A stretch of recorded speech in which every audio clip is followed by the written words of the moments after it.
오늘 말씀의 제목은 하나님을 사랑하게 된 예배자의 고백이라고 정했습니다. 하나님을 사랑하게 된 예배자의 고백. 오늘 말씀에도 고라 자손의 시라는 설명이 붙어 있죠. 우리는 시편 42편에서 49편까지 해서 이 고라 자손이라고 자신을 소개한 시인이 그 절절한 신앙 고백들을 읽은 바 있습니다. 오늘 84편으로 시작해서 88편까지 86편 하나만 다윗의 시로 이렇게 분류되고 역시 84편에서 88편까지 고라 자손의 시로 그렇게 분류되어 있습니다. 오늘 시편에서 이 고라의 자손인 시인은 하나님께로 향한 뜨거운 사랑과 또 간절한 예배의 열망, 그리고 자신 속에 주신 커다란 확신을 고백으로 올려드리고 있습니다. 우리는 이 사람이 어쩌면 이렇게 하나님께 대해서 정말 진한 고백을, 뜨거운 고백을 소유할 수 있을까를 먼저 살펴보도록 하겠습니다. 특이하게도 그가 자기를 지칭하는 이름이 고라 자손이라고 합니다. 그런데 이 호칭은 결코 자랑스러운 이름이 아닙니다. 고라라는 이름. 왜냐하면 고라는 성경에서 출애굽 과정에 모세와 아론을 대항했던 하나님의 권위에 반역한 대명사로 성경에 낙인 찍혀 있는 인물이기 때문입니다. 자랑스러운 조상이 아니라 부끄러운 조상이죠. 고라는 야심만만한 사람이었습니다. 그는 레위 지파로, 같은 레위 지파 출신의 모세가 이스라엘의 지도자로 활동을 하고 모세의 형 아론이 그 가문 대대로 제사장 가문으로 구별되는 것에 대한 불만을 품었습니다. 너희가 뭔데 지도자와 제사장의 특권을 독차지하느냐 하는 것이 그가 품은 불만의 내용이었습니다. 그가 보기에는 모세와 아론은 백성들이 투표해서 선출하여 세운 지도자들이 아니었습니다. 어느 날 여호와 하나님의 명령을 받았다고 하면서 등장해서 하나님의 권능으로 백성들을 이끌고 있었던 것입니다. 그는 모세와 아론의 지도력을 하나님이 택하시고 맡기신 거룩한 소임으로 보지 않고 백성들 위에서 권력과 특권을 휘두르는 것이라고 오해하였습니다. 그래서 모세와 아론에게 불만을 품은 선동자들을 자기의 세력으로 추종자로 거느리고 250명의 이 지파의 지도자들을 다 자기 추종자로 만들어 가지고 모세와 아론의 권위에 정면으로 도전하였습니다. 민수기 16장 1절로 3절에서 그는 이런 식으로 말합니다. 모세와 아론, 너희만 하나님을 믿는 것이 아니고 이스라엘 각 회중이 다 여호와의 백성이고 하나님께서 그들 가운데 계시는데 왜 너희 둘만 무슨 자격으로 권력을 독점하는가? 이렇게 물었어요. 하지만 모세와 아론은 권력을 바란 적이 없습니다. 그들은 하나님의 강권하심으로 보내심을 받아서 하나님의 말씀을 대언하고 그분이 시키시는 역할을 했을 뿐입니다. 그런데 고라라는 인물이 레위인과 베냐민 지파 사람들을 레위인과 르우벤 지파 사람들을 동원해서 모세와 아론을 배척하고 자기들이 고난을 넘겨받으려고 하는 것입니다. 빼앗으려고 하는 것입니다. 모세는 그들의 생각이 참으로 안타까웠습니다. 하나님의 백성을 이끄는 것은 권력을 휘두르는 것이 아니고 하나님의 말씀을 받아서 그들에게 전달하는 심부름꾼에 불과한 것인데 고라는 심각한 착각을 하고 불손한 마음으로 권력을 탐하고 있기 때문입니다. 모세는 하나님께 엎드려 기도했고 하나님은 모세와 아론의 지도력을 인정해 주시고 고라와 그의 추종자들은 믿음을 배반한 불신앙의 죄들로 심판을 해버리셨습니다. 땅이 갈라져서 그들과 그의 가족들 전부를 다 삼켜버리게 하셨습니다. 이 사건은 하나님 나라의 영적인 지도력을 탐욕스러운 권력욕과 동일시하던 이 철저한 불신앙의 행포를 하나님께서 친히 심판하신 사건입니다. 우리가 교회 안에서 자기 세력을 만들어서 그걸 휘둘러대는 것을 당을 짓는다 그래요. 당을 짓는다. 그게 고라 당에서 나온 말입니다. 고라가 250명의 세력을 규합해서 당을 짓고 하나님의 권위에 도전했던 것입니다. 그래서 고라의 죄는 단순한 도덕적인 범죄가 아니고 구원에서 제외되는 심각한 배도의 죄였던 것입니다. 훗날 우연한 일로 고라 사건을 언급한 사람이 있는데 그 사람의 말에서 출애굽 당시에 이스라엘 각 지파 사람들이 그 고라 사건을 어떻게 바라보고 이해하고 있는지를 알 수가 있게 됩니다. 슬로브핫이라는 사람의 딸들이 여호수아 시대에 광야에서 일찍 죽은 자기들의 아버지를 언급하면서 자기 아버지의 죽음은 고라와 같이 믿음을 배반한 배도의 죄 때문이 아니었으니까 하나님 나라의 지분을 잃지 않게 해달라고 말합니다. 우리 아버지는 자기 죄 때문에 죽었지만 고라와 같은 반역의 죄, 하나님을 거부한 불신앙의 죄가 아니었습니다. 그러니 하나님 나라의 그 지분을 우리 아버지의 이름이 사라지지 않도록 우리에게 딸들이지만 아들이 없어서 딸밖에 없지만 이 딸들에게 아버지의 그 지분을 달라고 요청하는 겁니다. 그래서 고라와 같은 죄에 참여하진 않았습니다. 이런 말이 나와요. 민수기 27장 3절로 4절에 이렇게 말합니다. 우리 아버지가 광야에서 죽었으나 여호와를 거슬러 모인 고라의 무리에 들지 아니하고 자기 죄로 죽었고 아들이 없나이다. 어찌하여 아들이 없다고 우리 아버지의 이름이 그의 종족 중에서 삭제되리이까? 우리 아버지의 형제 중에서 우리에게 기업을 주소서. 이렇게 말합니다. 똑같이 광야에서 1세대가 다 죽었어도 믿음을 배반해서 심판을 받은 고라와 단순한 원망과 불평으로 가나안 땅에 들어가지 못하고 죽은 슬로브핫은 같은 부류가 아니라는 겁니다. 하나님의 기업을 빼앗기지 않게 해달라고 간절하게 요청했던 것입니다. 그런데 우리는 고라와 그의 추종자들이 죽던 바로 그 장면에서 매우 특이한 한 구절을 만날 수 있습니다. 민수기 26장 10절로 11절에 이런 표현이 있습니다.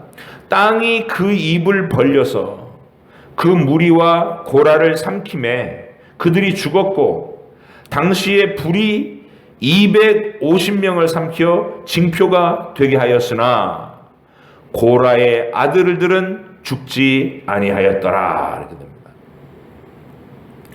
고라가 반역을 일으켜서 하나님의 진리를 대적할 때 그의 아들들은 아버지 고라의 불신앙의 죄에 동참하지 않았다는 사실을 알게 됩니다. 이렇게 아버지가 반역의 주동자였음에도 불구하고 고라의 아들들은 참된 믿음으로 아버지의 죄에 참여하지 않고 살아남아서 레위 지파로서의 역할에 충실해 하나님과 구원 언약에 깊이 사랑하고 섬기는 위대한 가문, 레위 지파 가문을 이룹니다. 이 고라의 후손들 가운데에는 다윗 시대의 레위인 찬양대 지도자 중에 하나가 되기도 하고 성전 문지기의 역할을 충성스럽게 감당한 사람도 있었습니다. 오늘 시편은 그렇게 불신앙과 배도의 길로 치달렸던 자기 아버지의 길을 따르지 않고 하나님의 언약의 중요성을 분명하게 알아서 모세와 아론을 통해 주시는 구원의 진리 안에서 흔들리지 않았던 고라의 아들들과 그의 후손들 가운데 경건한 믿음을 꽃피운 한 사람이 고백한 아름다운 시인 것입니다. 시편 84편은 세 부분으로 나눌 수 있습니다.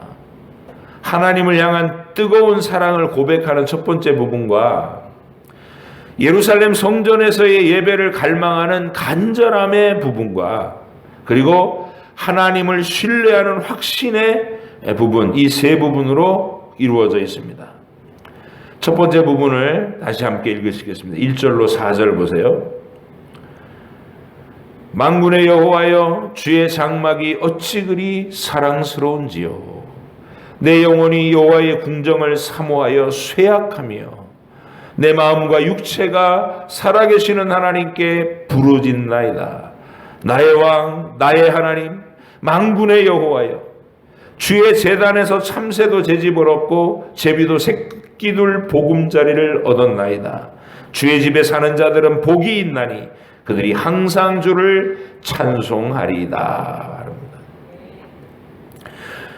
시인은, 고라자손인 이 시인은 주의 장막이 말할 수 없이 사랑스럽다라고 고백하면서 그곳을 여호와의 왕궁, 궁궐이라고 표현합니다. 자신은 그 하나님의 궁궐을 사모하여 쇠약해질 정도라고 말합니다. 여기서 쇠약해진다고 번역된 말은 병이 들어서 쇠약해진다 이런 뜻이 아니고 원어의 뜻이 소모하다, 다 쏟아부어서 남은 것이 없다 이런 의미입니다. 그러니까 병들어 쇠약해졌다는 뜻이 아니고 모든 것을 다 쏟아부어서 탈진할 정도로 힘을 다했다는 뜻입니다. 그 정도로 하나님을 사랑한다는 뜻입니다. 이 시인은 아마도 다윗 시대에 찬양대를 이끌던 세 사람 중에서 가장 중심인물이었던 헤만이라는 사람으로, 이 헤만이 고라자손이거든요. 그 사람으로 추정하고 있는데 그때에는 아직 솔로몬의 웅장한 백향목 성전도 지어지지 않았던 천막 성전 시대였습니다. 다윗 시대니까. 그럼에도 불구하고 이 시인은 성막을 하나님의 궁궐이라고 부르고 있어요. 그러면서 그런 주의 장막이 어찌 그리 사랑스러우냐고 고백하고 있는 것입니다. 여러분, 성막이 사랑스러운 이유가 뭘까요? 이 시인에게 있어서. 겉모양을 보면 성막은 오랜 세월에 낡아진 초라한 천막에 불과한 것이었습니다. 그러나 이 고라자손은, 시인은 이 세상 그 어떤 제국의 화려한 웅장한 궁궐보다도 그 초라한 하나님의 천막을 위대하고 자랑스럽고 뛰어난 하나님의 궁궐로 부르면서 사랑한다라고 말하고 있습니다. 어찌 그리 사랑스러운지요. 그것은 시인이 하나님이 성막이라는 그 구조물에 나타내고 있는 하나님의 위대한 구원의 계획, 위대한 구원의 사랑, 그 진리를 정확하게 이해하고 있었기 때문입니다. 제가 성막 얘기를 하면 언제나 이걸 말씀드려요. 구조에 새겨져 있는 하나님의 구원 계획, 그걸 표현한 건물이다라고. 외부에 견고하게 막혀있는 담벼락 역할의 휘장은 죄인들은 하나님 앞에 나오지 못한다라는 완강한 거절의 표현이다, 이렇게 얘기했어요. 동쪽으로 난 유일한 출입문은 장차 하나님의 아들이 사람으로 오셔서 우리의 유일한 구원자가 되실 거라는 언약의 상징이라고 했습니다. 동쪽의 유일한 문. 그 성전문을 통과해서 뜰에 이르면 번제단이 나오는데 그 번제단은 예배자의 죄가 희생 제물에게 전가돼서 그 피와 살이 하나님 앞에 태워지는 것. 장차 하나님의 아들이 십자가 위에서 우리의 죄를 한 번에 대속하기 위해 죽으신 그 장소를 상징한 곳이라고 설명을 드립니다. 그리고 십자가 은혜를 입은 구원받은 백성들이 하나님과 교제의 성소로 들어갈 수 있을 때 그곳에서 물두멍에서 매일 더럽혀지는 손과 발을 닦으라고. 자백하고 회복하고 쉽게 거룩함을 회복하는 은혜를 말씀한다고 얘기했습니다.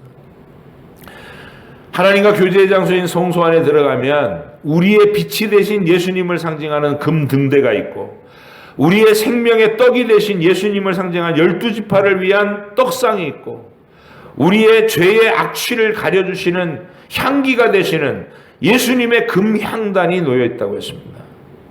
그리고 두꺼운 휘장으로 가려진 더 안쪽에는 하나님의 보좌를 상징하는 법궤와 그 덮개가 놓여 있는데, 예수님이 죽으실 때 그 휘장을 하나님이 직접 갈라서 누구든지 예수님을 영접한 사람들은 하나님의 자녀가 돼서 그 보좌 앞으로 두려움 없이 아무 때나 자유롭게 담대하게 나갈 수 있다고 성경이 해석하고 있습니다. 성막에는 이런 하나님의 어마어마한 사랑이 표현되어 있는 구조물이라는 거예요. 바로 이 84편의 시인이 하나님의 궁궐, 하나님의 천막, 하나님의 성막을 사랑하게 된 것은 바로 이 위대한 구원의 스토리를 진리로 이해했기 때문입니다. 아직은 자기 구약의 그 자기 수준에서 이해한 것이지만 어쨌든 죄인들이 피의 속죄로 말미암아 죄를 사함을 받고 하나님의 보좌 앞에 가까이 나간다라고 하는 그 진리를 깨달은 것입니다. 이 세상에 교회가 많고 수많은 사람들이 늘 예배의 자리에 참석하지만 어쩌면 감격과 사랑보다 의무감과 최면으로 출석하는 경우가 얼마나 많습니까? 그러나 하나님의 구원 스토리를 정확하게 이해한 참 믿음의 소유자들은 예배의 자리에 나올 때 이 시인과 같은 뜨거운 사랑과 자신의 모든 것을 쏟아붓는 열정으로 나오게 되는 것입니다. 식은 마음으로 나오지 않고 벅찬 마음으로 나오고 간절한 마음으로 나오게 되는 것이에요. 하나님의 성막이 설명해 주던 그 위대한 구원의 진리는, 하나님의 사랑 스토리는 다름 아닌 지금 우리 시대에는 우리가 고백하는 사도신경의 고스란히 담겨 있습니다. 우리의 신앙 고백이 성막인 것이에요. 창조하신 하나님과 죄로 타락해버린 인간을 구원하기 위해서 오시는 유일하신 아들 예수님의 동정녀 탄생과 빌라도에게 고난을 받고 십자가에 죽으심과 부활과 승천과 다시 오심의 약속이 구원의 진리입니다. 성령께서 오셔서 이 구원의 진리를 고백하는 무리를 교회로 모으시고 그 안에서 영원히 교통하여 주시고 날마다 자백하는 죄를 씻게 해주시고, 성막에서 표현하던 그 모든 진리가 신앙 고백 안에 다 표현되어 있는 것입니다. 우리는 늘 입술로 고백하면서 예배로 모이는 사람들이에요. 매 시간마다. 근데 그 고백을 기계적으로 그냥 암기하고 있어서는 안 됩니다. 이 84편의 시인처럼 주의 궁궐, 주의 그 구원의 진리가 내게 얼마나 사랑스러운지요 라고 얘기하면서, 나의 하나님, 나의 왕, 나의 하나님 여호와여 라고 부를 수 있는 그런 뜨거운 사랑의 고백자들이 되시기를, 그런 예배자들이 되시기를 주의 이름으로 부탁드립니다. 이 시인이 자신이 하나님을 얼마나 뜨겁게 사랑하는지는 첫 번째 표현에서는 자신의 모든 것을 쏟아부어서 쇠약해질 정도라고 표현하는 그 말에서 얼마나 뜨겁고 간절하게 사랑하는지를 표현했어요. 그게 첫 번째 표현입니다. 그리고 이 4절까지 표현을 자세히 보시면 갑자기 참새와 제비라는 말이 나와요. 이 참새와 제비를 보니까 사실은 시인이 부러워하고 있는 거예요. 참새와 제비는 누군가가 부러워할 존재가 아니죠. 참으로 미미하고 보잘것없는 존재일 뿐입니다. 그런데도 시인이 참새와 제비에게 부러움이 담긴 찬사를 보내는 것은 딱 하나의 이유입니다. 그것들이 주의 제단에 집을 짓고 그곳에서 항상 거주하고 있다는 사실, 그 하나였습니다. 그게 부럽다는 거예요. 시인은 바로 이어서 주의 전에서 항상 머물면서 거하는 제사장들도 부러워하고요. 그들은 복이 있도다 우리가 부러워하고 있어요. 1절로 4절 전체는 시인이 성경과 역사에서 알게 된 그 하나님을 얼마나 사랑하는지, 그분이 펼치실 구원의 진리가 새겨져 있는 성막에서의 예배를 자신이 얼마나 간절히 사모하고 모든 열정을 다 쏟아붓는지를 표현하고 있는 것입니다. 저와 여러분의 예배는 이 시인과 비교할 수 없는 성막에 표현하던 그 구원의 스토리의 실체가 오셔서 우리에게 하나님의 사랑, 하나님의 온유함, 하나님의 지혜, 이것을 낱낱이 보여주시던 우리 예수님의 일생을 알고 복음서를 통해서 우리를 위해서 기꺼이 죽기까지 복종하시는 그 십자가의 여정을 알고 3일 만에 부활하신 위대한 승리를 알고 드리는 예배단 말이죠. 우리는 얼마나 더 간절하고 뜨거운 마음으로 이 예배에 참여할 수 있는 조건을 가졌냐는 것이죠. 오늘도 여러분의 이 예배가, 앞으로 평생 드릴 여러분의 예배가 바로 이 고라자손 이 시인의 고백만큼 뜨겁고 간절한 성령에 사로잡힌 예배자들이 되시기를 주의 이름으로 부탁드립니다. 두 번째 부분은 예배의 자리인 예루살렘의 그 거리를 항상 그리워하고 간절히 사모했다는 그 간절함의 표현이 담겨있는 부분입니다. 5절로 7절을 같이 읽겠습니다. 시작. 주께 힘을 얻고 그 마음에 시온의 대로가 있는 자는 복이 있나이다. 그들이 눈물 골짜기로 지나갈 때에 그곳에 많은 샘이 있을 것이며 이른비가 복을 채워주시나이다. 그들은 힘을 얻고 더 얻어 나아가 시온에서 하나님 앞에 각기 나타나리이다. 그 마음에 시온의 대로가 있는 자는 복이 있다. 이런 말은 자기가 어디에 있어도 하나님의 성막으로 나가는 그 길목에, 그 예루살렘 거리에 늘 마음이 가 있다는 것을 표현하는 겁니다. 마음에 시온의 대로가 있는, 그 마음이 항상 시온의 그 자리에 나아가고 싶어하는 그 열망을 품은 사람을 말하는 겁니다. 예배의 자리를 사모하여 항상 그곳으로 나아가고자 하는 그 순례자로서의 마음을 그렇게 표현한 것입니다. 시온의 대로를 마음에 품었다. 그렇게 예배를 사모하는 사람으로 살 때 시인이 경험하는 그 여정의 그 경험한 것은 눈물 골짜기와 같은 고난의 길이 펼쳐질 때에도 하나님은 그곳을 샘물을 내시고 비를 내려 적셔 주셔서 메마르지 않게 힘을 더하시는 체험을 하면서 그 길을 걷는다는 것이에요.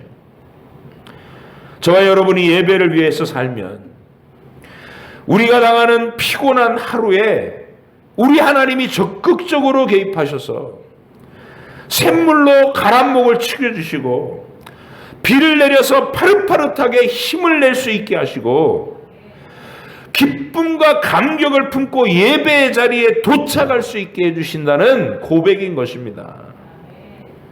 이런 멋진 체험이 여러분이 살아가는 삶의 치열한 하루하루를 통해서 항상 맛보며 누리며 사시는 여러분의 경험이 되시기를 간절히 축복합니다.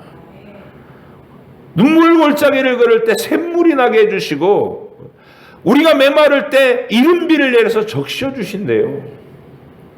여러분의 오늘 하루가 그런 체험이고 이번 한 주간이 그런 체험이기를 바랍니다.